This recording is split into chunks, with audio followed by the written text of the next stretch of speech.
Ines! My good Vulcan. About time you showed up. Come here.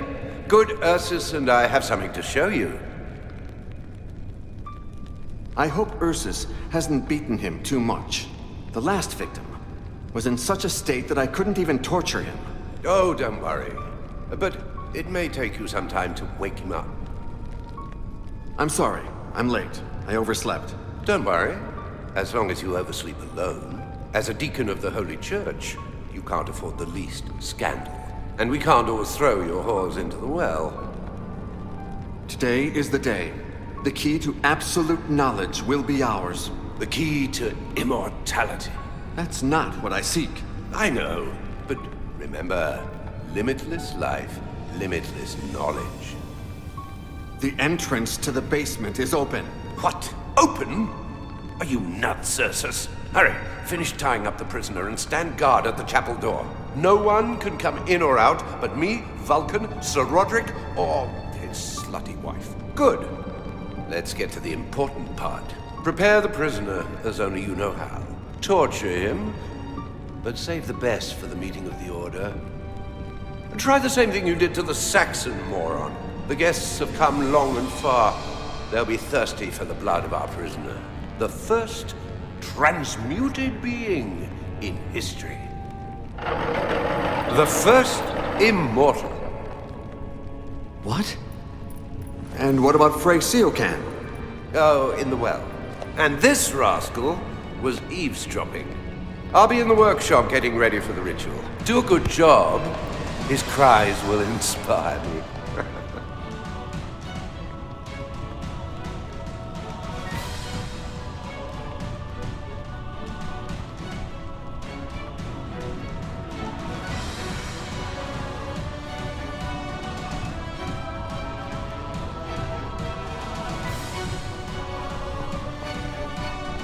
Turn the handle to separate the two boards as much as possible. Then you put the prisoner's ankle between them.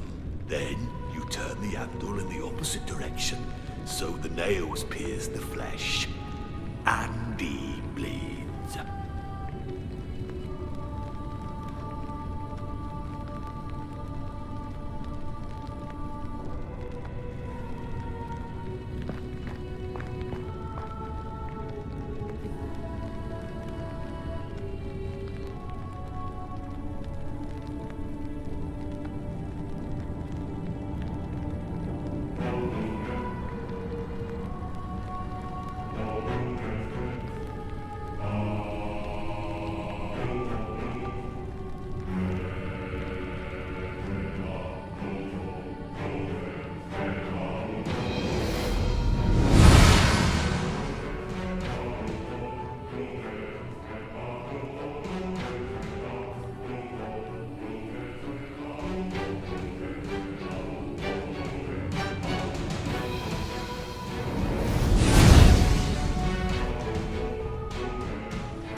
Tell me, Ines. You called me that upstairs. Remember, we're not in public, my good Vulcan. You're right, Lord Bile. As of tomorrow, I will cease to pretend that I'm Father Ines, parish priest of Saint Fergus Church in Inverloch, and you'll stop pretending you're Deacon Iago. Do you think this time we'll get it right? Sure. We only needed the coins. I got the rest of the ingredients down. But I won't prepare the potion until the very last moment, right before the ritual. Do you really think they're from the devil? Without a doubt. You've seen the pentagrams on one of the sides. The same symbols have been used with different meanings by different cultures. And don't you think that Satan, Prince of the Cosmos, wouldn't claim the symbol that identifies him? I don't doubt his power, but... Don't argue, Vulcan.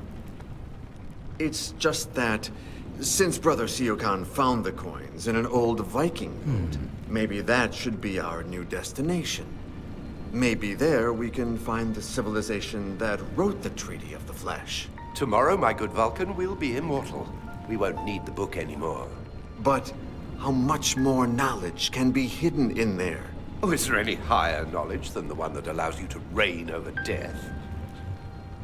According to what I read in the Treaty of the Flesh, 2 people can drink from a potion created with one coin. Tell me something I don't know. The kid will drink first. Who will drink second? When we're sure it works, I'll drink. Then we'll prepare more potion with the second coin. You, my faithful helper, will drink from it. Then Sir Roderick. Sir Roderick? Why him? Without him, we wouldn't have this church, Vulcan. Nor an alibi. Nor anything else. He deserves it. What would happen if we prepared the potion with the coin, but excluded one of the ingredients? Which one? The aim of salt and sulfur is to purify the soul before its return. Without those ingredients, the drinker would come back with a contaminated soul. A demon, a monster. Interesting. What would happen if we prepared the potion with the coin, but excluded one of the ingredients? Which one? Mercury ensures that the transmuted being comes back to life with his memory intact. It would be horrible if we forgot to add mercury to our potion. But, as I'm sure you understand, I can't allow myself to make such a mistake. What would happen if we prepared the potion with the coin, but excluded one of the ingredients? Which one? Iron is used to forge the soul again, and gold to make it come back to life. I'm not sure what would happen if we skipped one of those. A soulless being? Or perhaps the body wouldn't come back to life? What would happen if we prepared the potion with the coin, but excluded one of the ingredients? Which one? According to the Treaty of the Flesh, fire is used to honor an unknown entity. Satan. I'm not that sure. But I am. Plus, we need fire to melt the coin of judgment. What would happen if we prepared the potion with the coin, but excluded one of the ingredients? Which one? I'd like to clarify something about... I feel weird torturing a kid. Maybe we can find another volunteer. I don't know what bothers me more, Vulcan. The sudden hint of a conscience within your dark soul, or your questioning of my orders. We said we would not use servants of Sir Roderick as victims. The kid was eavesdropping, Vulcan. What will happen when the mother starts looking for him? Oh, you're right.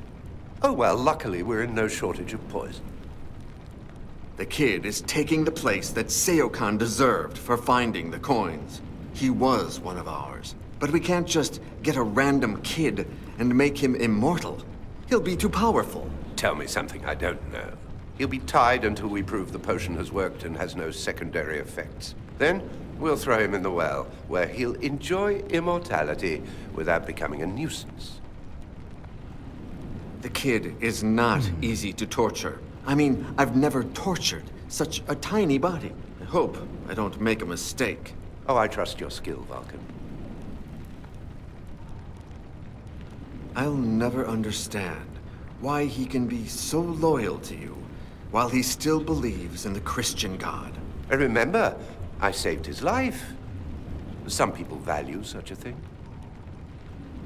Maybe we don't need Ursus to mount guard at the church door.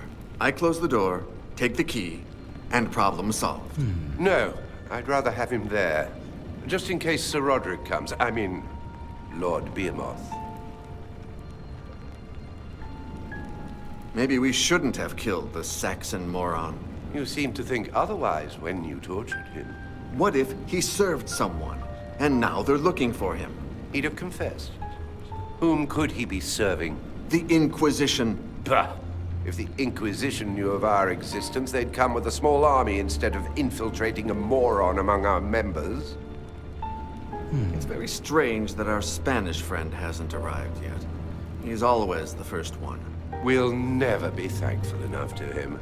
It's a shame we must kill him tomorrow. What? We'll be immortal, Vulcan. We won't need anybody's money anymore. The Order of the Flesh will die tomorrow. I don't trust Sir Roderick. I do. Besides, we need him. There are some doors that no commoner can open, no matter how immortal he is. My father was the Duke of Fuentenegra. Your father is Satan.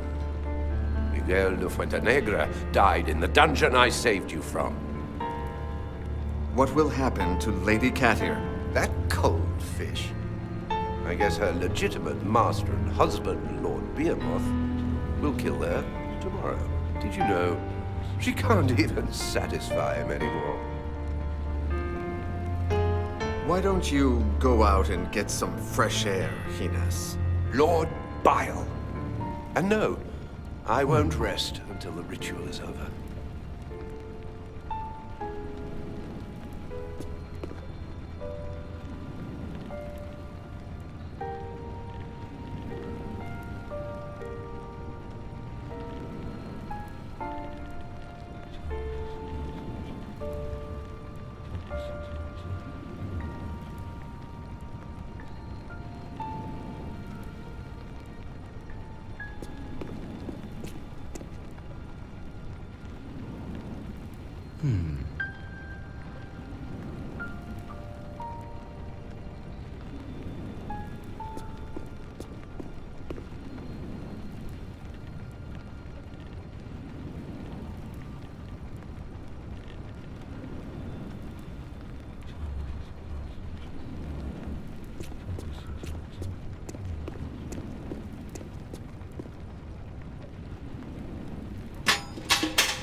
Don't kill me. If you don't stay quiet, I'll torture you to death. No, please. I will make you swallow your own guts if you don't shut up. I wasn't spying. Shut up, or I'll kill your mother. What? My mother? Now that you've calmed down, answer my questions, and I'll do whatever is in my hands to save you. No. Save my mother. She is not in danger. I said that so you would shut up. Do you know who I am? You are Deacon Iago, Father Hines's helper. Sundays after Mass, you read books and tell legends to those of us who can't understand the written word. Can you tell me which book I read to you? Yes, Sir Iago. It's been months since you started reading us the Divine Comedy. But Dante, the Italian, I hope one day I can learn to read like you. Do you remember any of the stories I told you? Yes. My favorite one is that of Bertrand the Wizard. Refresh my memory. Bertrand, native to Languedoc in France, could move objects with his mind. The Inquisition accused him of sorcery and put a rope around his neck, but made sure his feet touched the ground so that he wouldn't choke. They cut off his right leg and flung it out in front of him. Show your power by attracting it back to you. Bertrand died 3 days later when his left leg failed. He never stopped staring at the right leg on the ground. Are you sure it was the right leg that was cut off? Is it that important? What's your name? Fergus Quinlan, sir. I was given that name because I was born on Saint Fergus Day. Hines told me you were spying on him. I didn't want to, sir. I was hiding in that room because I didn't want to clean the Great Cauldron. They always make me do it, and I'm sorry. I didn't want to, sir. What did you hear Hines saying? I don't know, sir. I didn't understand a thing. He and Sir Roderick talked about coins, a potion, and the devil. Now it's your turn to ask me.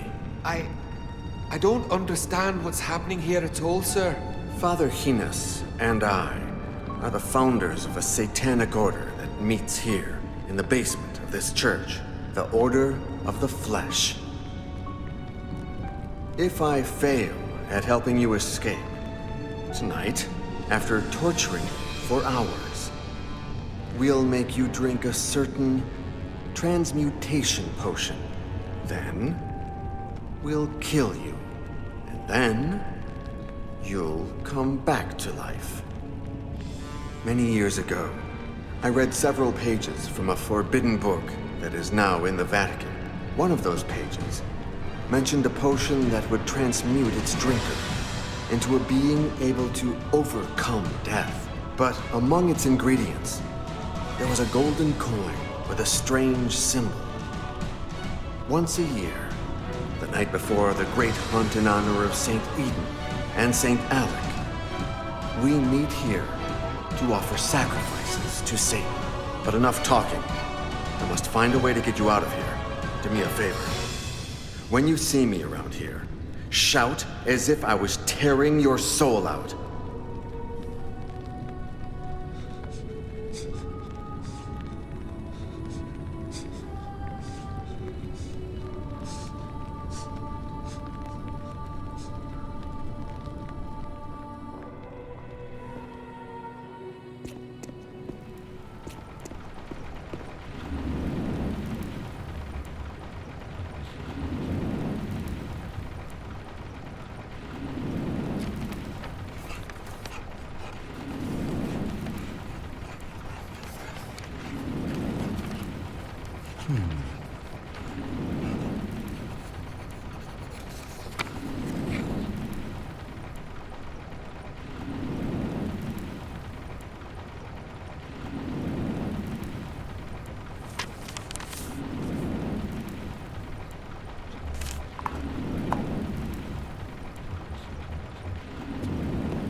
Your leg. It's bleeding, isn't it? Well, I'd say it is. Wait. Are you having one of those days? Is that your secret? Just out of the blue. How many years have gone by since Hines forbade you from hurting yourself? Maybe I should tell him? Or are you going to give me whatever it is you're hiding?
What am I doing here? Give me a good reason. Hines wants me to torture and kill a kid. The cook's son. There's no way I'll do that. Wait, you don't defy Highness for me, but you do for a dirty servant. He has your same eyes. The kid? And your hair. I can't kill someone who reminds me so much of you. Our kids could look like him. Kids? You and me? That requires a certain level of commitment. Much more than anything you've shown me. Anyway, who cares? What I'm giving you is not easy to craft.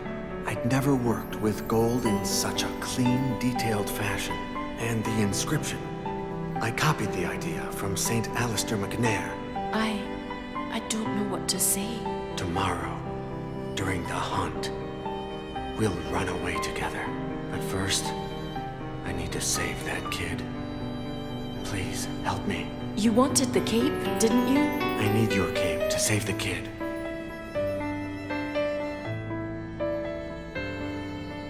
Hide in one of those confessionals once the kid escapes. I'll tell Highness I killed him accidentally. He'll tell Ursus to search for a new victim. And you'll be able to return to the castle. And tomorrow we will be free? Tomorrow.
Fergus, put this on. It's time to get you out of here. We'll make Ursus believe that you're Caytir and that you're sick.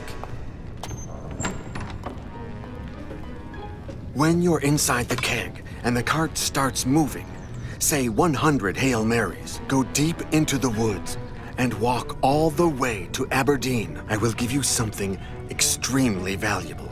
Sell it and embark on a ship to Europe. I don't care what you did before, Deacon Iago. You're a good man. Don't be stupid. Come with me. We'll go to the Vatican and convince the Pope to burn that cursed book. No. I must finish something, and make sure they don't follow you. But when the bastard fell, he grabbed my medallion and took it with him deep into the well. I'm sorry, my good Vulcan. I'm so sorry. I'll forge a new one. Don't worry. No, I'm sorry for you. Ursus!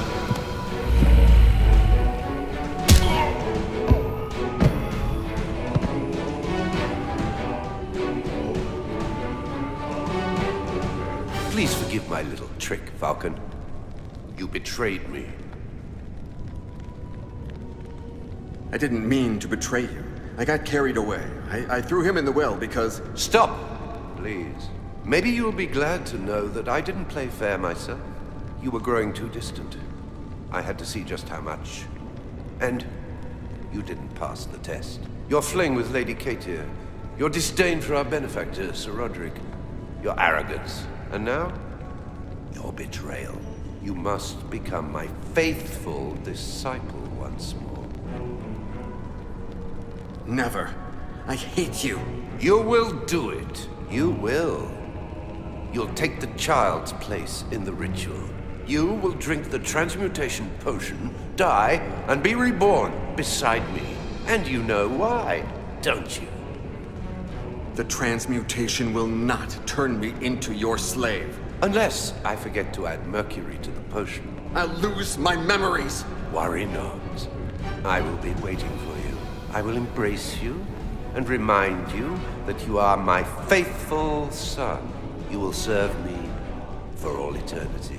As of tomorrow, once we are transmuted, we will recover the Treaty of the Flesh, and you will translate it in full for me. I am certain that it hides even more powerful secrets. The world will be ours. My good Vulcan.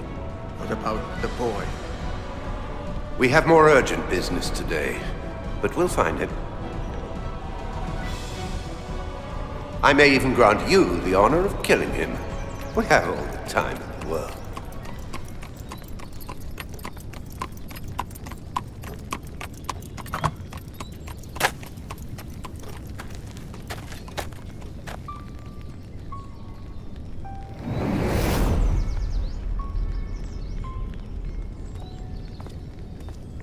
Deacon Iago? Huh? Who are you?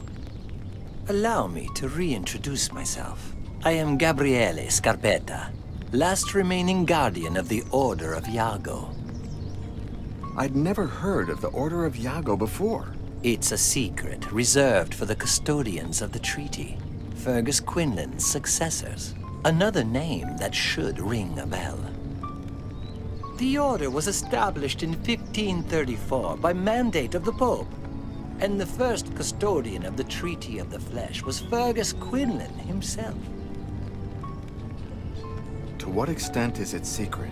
Pope Clement VII himself decided that no other pope should ever know of its existence. The poor souls have enough as it is, as I'm sure the current pope could tell you. The Order of Iago has a double aim. Finding he who gave his name to the Order so as to give him the Treaty of the Flesh, or protecting the book at all costs. It's amazing that Fergus made it that far. Our founder must have been a man of formidable spirit. A servant who fled and then managed to convince a pope and to protect the treaty until dying of old age in the Vatican. I assume it was Fergus who ordered that I receive the treaty. And right you are. Why me? He knew my past. Because you accepted dying for him, I suppose. There are entire religions based on such trifles, or so they say. How was Fergus so sure that the transmutation potion had worked, and that I would survive for centuries to come? Our founder returned to the place where he met you years before and heard a legend. That of the ghost of Deacon Iago, who rose from the church's ashes screaming, "Who am I?"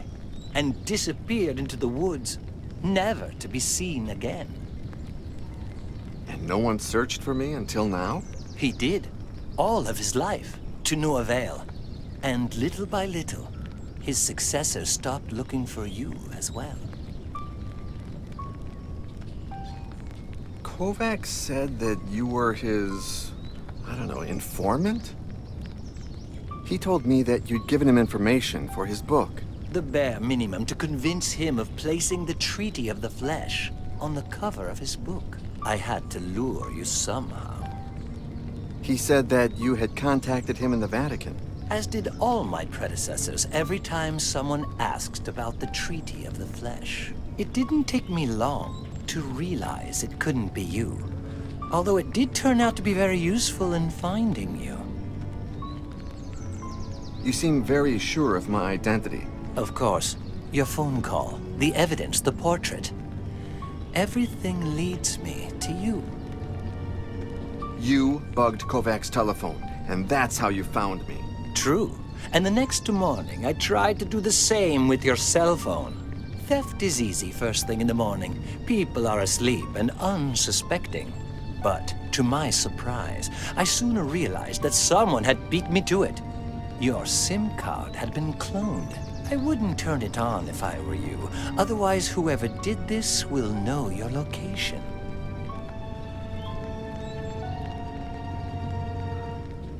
Thanks. I guess. Wait a second. You still haven't said where the treaty is. Is it still in the Vatican? No, it was relocated long ago. Where was it in the Vatican? Before the Order was established, it was in the Vatican's secret archives, alongside hundreds of forbidden books. But thanks to our founder, it was moved to a secret vault within the actual archives, and protected by means of an entry mechanism that he designed with you in mind. Why did they move it? During the pontificate of Pope Pius VI, the papacy faced several scandals: embezzlement, theft, schemes within the organization itself. The custodian of the treaty convinced himself that the Vatican was no longer a safe place. Where is it now? In 1786, one of my predecessors hid the book in the catacombs of a city that was transferring the skeletons of its cemeteries to those very same catacombs. There, they recreated the same entry mechanism that the founder had designed for you. That can't be. They took it to Paris? My Paris? And there it still lies. Look for the Triskelion in the tunnels, and you will find the Treaty of the Flesh. Goodbye, Deacon Iago. Wait, won't you be traveling with me? No. I am free of my burden at last. The Order of Iago dies today. You will never see me again. Thank you for everything, Scarpetta. I will find the book and dedicate my life to protecting its secret. I don't doubt it. Then why don't you look happy about it? Don't you realize that your life gains meaning, and that my life loses it? May God be with you, Deacon Iago. It has been an honor to meet you.